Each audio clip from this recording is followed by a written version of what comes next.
What about art? Could art change the world?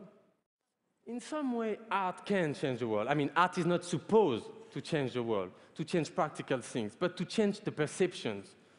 Art can change the way we see the world. Actually, the fact that art cannot change things makes it a neutral place for exchanges and discussions, and then enables it to change the world. What we see changes who we are. When we act together, the whole thing is much more than the sum of the parts. Art can go through where other things can't. You can't have barriers because it breaks through your prejudices, breaks through everything that you have as your mask, as I am this, I am that, I am that. No, it breaks through those and it reaches somewhere where other things don't.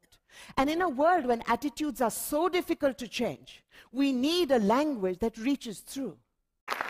Mainstream art, cinema has been used across the world to talk about social issues. So why is it that if we think that we all agree that we need a better world, we need a more just world, why is it that we are not using the one language that has consistently showed us that we can break down barriers, that we can reach people? What I need to say to the planners of the world, the governments, the strategists is, you have treated the arts as the cherry on the cake. It needs to be the yeast. Unless the arts are put with the scientists, with the economists, with all those who prepare for the future badly, we're not going to get there. And unless this is actually internalized, it won't happen.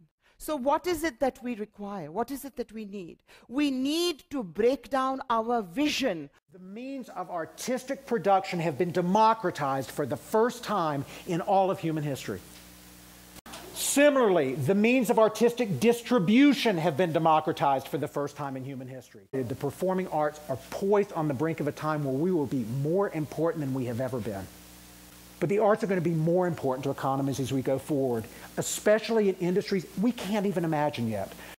Ultimately, especially now in this world, business leadership will depend more and more on emotional intelligence, the ability to listen deeply, to have empathy, to articulate change, to motivate others, the very capacities that the arts cultivate with every encounter.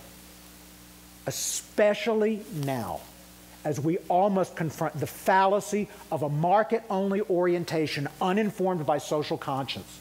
We must seize and celebrate the power of the arts to shape our individual and national characters, and especially characters of the young people who all too often are subjected to bombardment of sensation rather than digested experience.